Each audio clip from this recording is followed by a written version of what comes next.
Mesdames, Messieurs, bonsoir, soyez les bienvenus. Les titres de ce 15 juin Val-de-Loire, avec d'abord la destruction du gymnase Jean Bouin à Joué-les-Tours. Elle a débuté aujourd'hui, pratiquement un mois après l'incendie qui a ravagé la structure, privant ainsi 3 établissements scolaires et 6 clubs de leur lieu d'entraînement. Le succès des plateformes communautaires de location. Ils sont de plus en plus nombreux à passer par des sites internet tels Airbnb. Dans le Val-de-Loire, ce genre de clientèle a été multiplié par 3,5 entre 2014 et 2015. Moins cher pour le locataire et un gain financier non négligeable pour le loueur. C'est ce que l'on verra.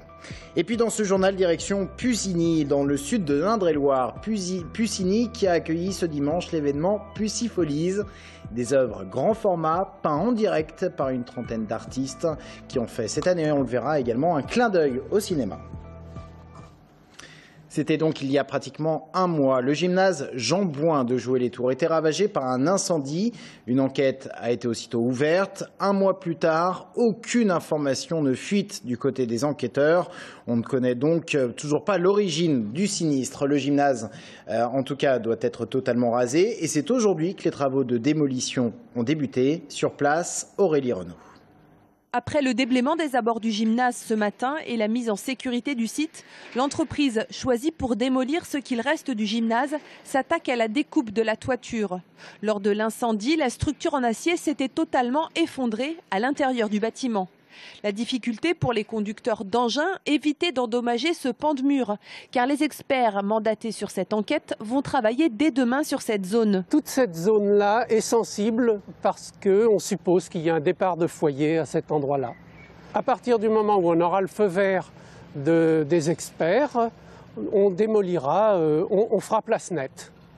Les 4 murs de ce bâtiment des années 70 pourraient donc être démolis dès mercredi. Béton, acier et autres métaux seront ensuite triés sur place et revalorisés dans des entreprises spécialisées.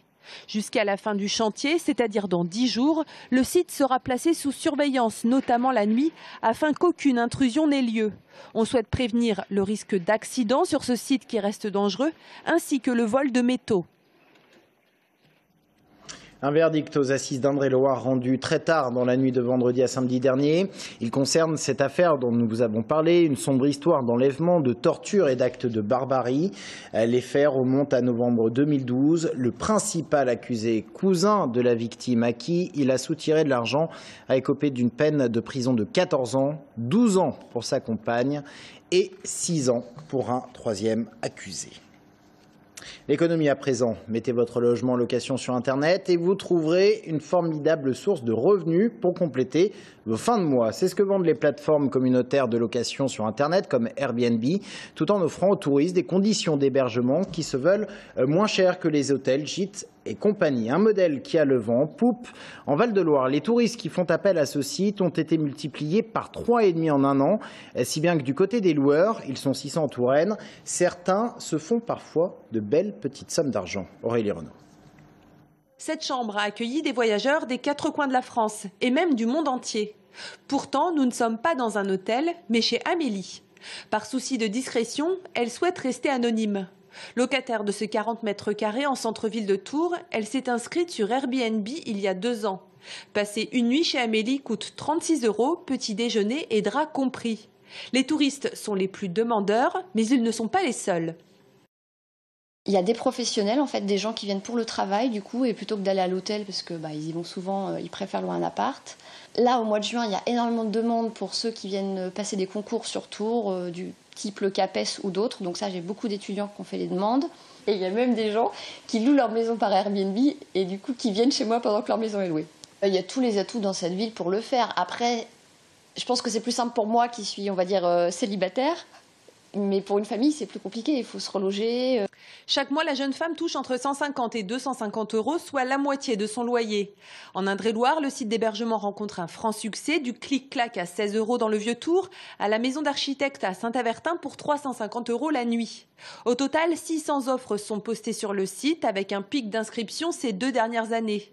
Et si les hôteliers s'affolent de cette concurrence, pour l'Agence départementale du tourisme, ces chiffres sont synonymes de bonne santé pour la destination.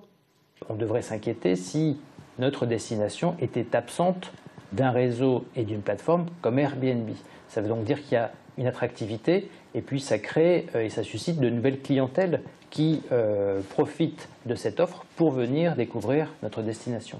Contacté par notre rédaction, Airbnb tient à rappeler que la loi Allure officialise le fait qu'aucune autorisation de la mairie ou de la copropriété n'est nécessaire pour les personnes souhaitant louer leur résidence principale. Lorsque l'on est locataire, l'autorisation écrite du bailleur, elle, est obligatoire. Dans le reste de l'actualité, la faculté de médecine de Tours qui s'agrandit et qui se reconstruit surtout. 14 millions d'euros pour la dernière tranche de rénovation. Un bâtiment des années 60 a été complètement désossé puis refait, financé par l'État, la région et les collectivités locales telles Tours Plus.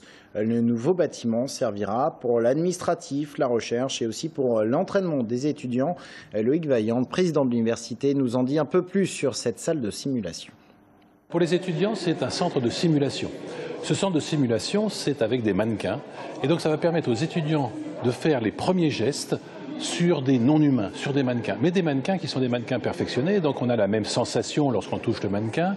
Et on peut avoir différents scénarios, que ce soit un accouchement normal ou difficile, que ce soit une intervention, une prise de sang. Et puis en même temps, comme les étudiants sont encadrés, filmés, on peut revoir les choses, leur dire ce qui n'allait pas. Propos recueillis par Guillaume Leroux et Sébastien Guerche. Direction maintenant le sud Touraine, à Pucigny, c'est vers Sainte-Maure. La commune a accueilli dimanche la 7e édition du festival Pucifolies. Une trentaine d'artistes installés dans les rues ont peint des œuvres grand format en direct. Le thème cette année, clin d'œil au cinéma. Anaïs Michaud était sur place, voici son reportage. Un village de 180 habitants qui prête ses murs à 30 artistes. Ils ont 8 heures pour peindre une toile de 8 mètres carrés. Régis a fait le déplacement depuis l'Oise pour relever ce défi. C'est le côté torcher une toile en une journée, ou un grand format. Je trouve ça c'est plutôt sympa. Et puis le village, et puis la préparation. La première fois que j'étais venu, j'étais étonné de la qualité des toiles. Des toiles préparées avec soin par l'association des Pucifolies.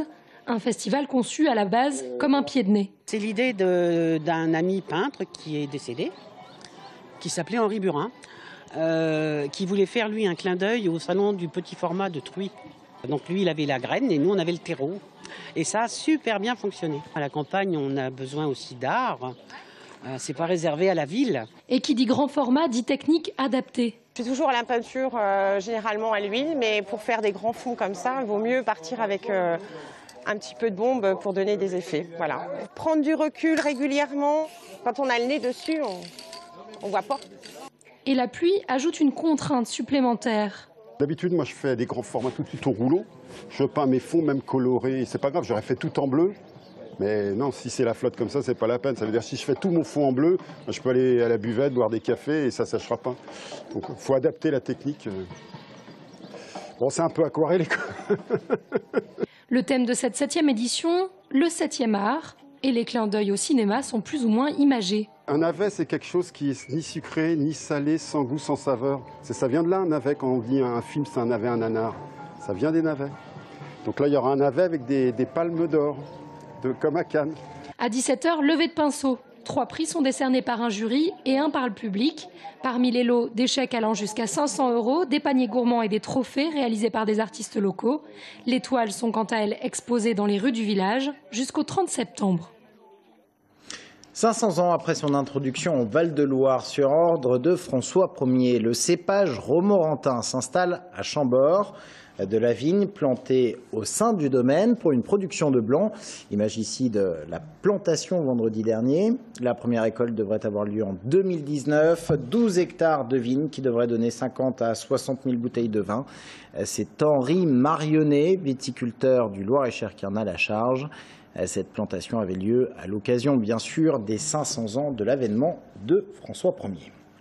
En sport, l'international de tennis de Blois, 14e édition, se poursuit. Le tournoi Challenger qui a vu aujourd'hui le Français Vincent Millot battre le finaliste 2014, le Portugais Elias, et ce en 2-7, 6-1, 6-3.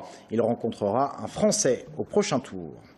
Et puis à Tours, il y avait ce week-end du badminton, les championnats d'Europe des clubs. 2 équipes françaises, aucune tourangelle est en compétition, 2 équipes françaises dont Aix-en-Provence qui s'est retrouvée dimanche en finale contre les Russes de Vladivostok.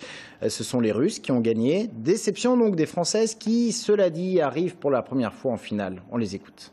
On est déjà très content d'être arrivé jusque-là, d'avoir battu les champions de France parce qu'on les a perdus, ça fait 3 fois déjà. Donc non, on est quand même très content d'être là. On savait qu'on n'était pas favoris. On a tout tenté, mais aujourd'hui, on n'était pas les plus forts. 4 victoires consécutives, je crois que c'est la première fois dans l'histoire du championnat européen des clubs de badminton. Donc oui, je suis vraiment content. Et puis l'an prochain, Tours accueillera une nouvelle fois ces championnats d'Europe. Rendez-vous est donc donné à la salle Grenon. Avant de refermer cette édition, des images d'une passerelle tant attendue, celle de la gare de Bloch-en-Bord. Elle a été inaugurée vendredi en présence notamment du maire Marc Grécourt et du président de région François Bonneau. Son coût 6 millions d'euros. Elle est désormais utilisée par les piétons, les cyclistes et les personnes à mobilité réduite. On revient en images et en musique sur cette inauguration. C'est le groupe tourangeau, Tour Sound Painting, qui a fait l'animation vendredi. Image signée Sébastien Guerche.